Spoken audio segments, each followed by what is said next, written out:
novidade a gente tem, dica de utilidade pública também. Então ative as notificações e se inscreva aqui no canal.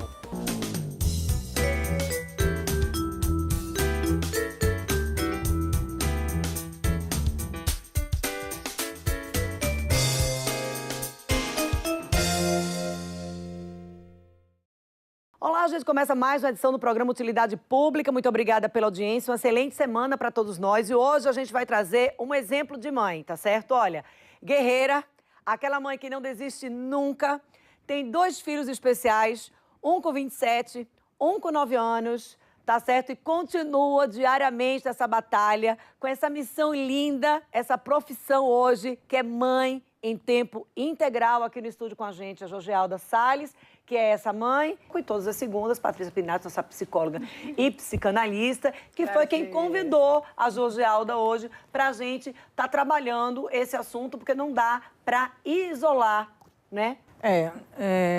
O Rafael, né, que é o meu primeiro filho, que tem a síndrome de Joubert, né, na época muito jovem, e não tinha esse conhecimento nenhum, até por descobrir que era uma criança portadora de necessidade especial.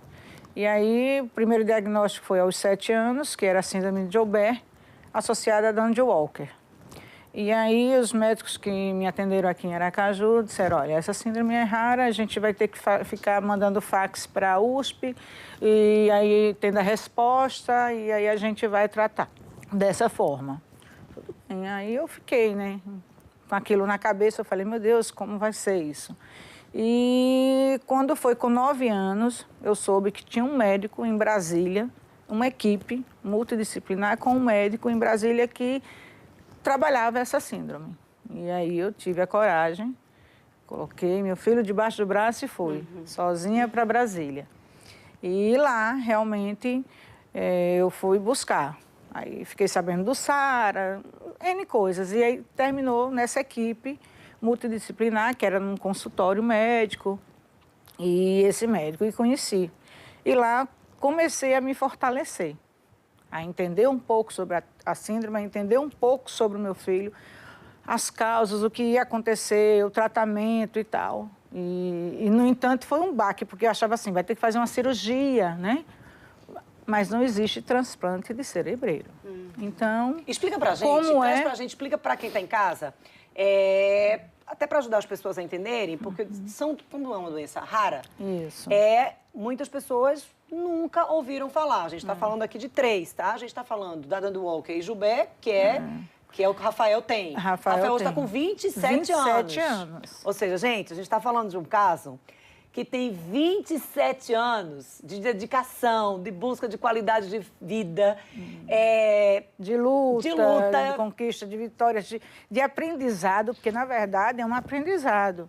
Você não é escolhida a ser mãe de um portador de necessidade especial por acaso, né? Então, Deus faz uma escolha assim e Ele sabe a quem escolheu. Então, assim, essa síndrome raríssima, a cada 100 acontece com um. Na época, eu soube que tinha já uma adolescente nos Estados Unidos. Então, o que Rafael era o primeiro do Brasil. Então, para essa mãe que tinha 17 anos, não tinha informação.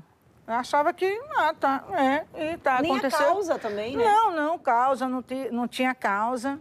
E aí, começaram a cogitar um monte de coisa, e era um monte de informações, e no qual eu disse assim, não, eu vou buscar, eu vou entender, eu quero saber o porquê. Então, assim, e fui para Brasília. E lá eu fiz até um exame de cromossomos e tudo, porque eu queria saber o porquê, né? Que a mãe quer saber o porquê.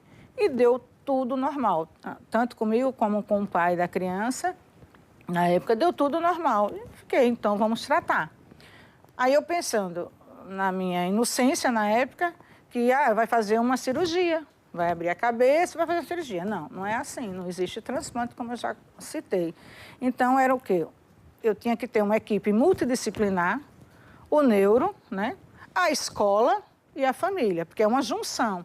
Às vezes as mães acham que, não, vou levar na médica, a médica vai cuidar, a equipe vai cuidar e vou levar para a escola. Não é assim. É um acompanhamento, é uma caminhada longa.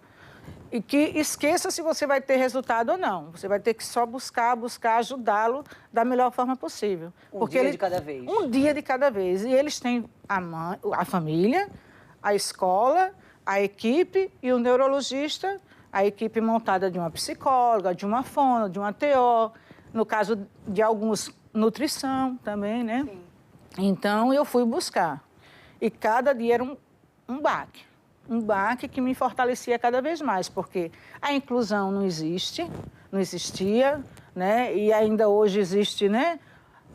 Temos muito a avançar. Muito. Então, assim, não tinha, levava para a escola, às vezes eu passava na escola escondida, ficava ali, às vezes não ia para casa, ficava na escola escondida, assim, do lado de fora, olhando, aí via ele fora da sala de aula e ninguém estava ali. Então, são N's, né, obstáculos que você tem que lutar. E que não pode desistir. De jeito nenhum. Então, assim, quando eu ouço, às vezes eu ouço uma mãe dizer, hoje eu descobri que meu filho tem TA e tal, estou com depressão.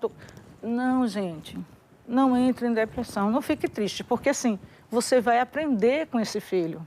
E hoje ele está com 27 anos. Com 27 anos, e é uma surpresa até, eu digo assim, as pessoas dizem, ele tem mesmo? Ele cuida do irmão que é autista. Gente, autismo é complicado.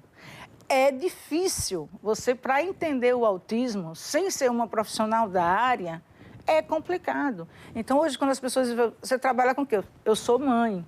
Porque eu tenho 2 faculdades em casa, uma de 27 anos, no qual me preparou para hoje dizer que tenho o Arthur, que é autista, e que sou a mãe mais feliz desse mundo. Eu sou uma das mães mais felizes desse mundo, porque eu devo a minha vida a meus filhos, que me ensinaram muito, muito mesmo. Então, a cada dia eu tenho, assim, eu não posso acordar triste, porque a cada dia, quando eu abro o meu olho e que eu ouço ele dizer assim, bom dia, mamãe, ou o outro está lá fazendo o café da manhã, porque não vive sem o cafezinho da manhã. Então, assim, para mim, é uma vitória. Hoje a gente já não tem tanto conhecimento sobre essa síndrome, mas há 27 anos nossa, tinha-se nada praticamente de conhecimento. Não, né? E de conhecimento, e no qual, assim, não só isso envolvia também a minha questão. A mãe, 17 anos, tinha 6ª série, não sabia de nada da vida. Tinha a minha mãe para me ajudar, porque quando você tem filho jovem, eu tenho a minha mãe ali para ajudar. E logo em seguida eu perdi a minha mãe, né? Então, assim, aí fiquei sem o companheiro. Então, eu fiquei com meu filho com 1 ano e 6 meses de idade, né? Para sair daqui, para ir para um lugar que eu nem conhecia, não tinha nenhum parente. Então, assim, e outra, a estrutura mental dessa mãe que não sabia como lidar com aquilo. Então, eu imaginava, eu tenho que ensinar a meu filho a saber... Olha como era a minha concepção. Eu vou ensinar meu filho a saber as cores, os números e o nome dele. Então, eu cheguei em Brasília sem conhecer ninguém, fui para os pontos de ônibus para ensinar as cores, porque ele teria que um dia pegar ônibus, né? Porque não é porque é portador de necessidade especial que ele vai ser incapaz. Que ele vai depender dessa mãe. Porque na hora que essa mãe fechar os olhos, ele tem que estar aí para a sociedade. Então, era o meu pensamento. Então, mesmo noviquinha, você já tinha essa percepção de que ele precisava ser independente. Já. E como é que essa rotina hoje, em termos de avanço, é resultado de tanta dedicação? É o que a gente vai ver no próximo bloco. A gente precisa ao intervalo, a gente volta já 2 minutos.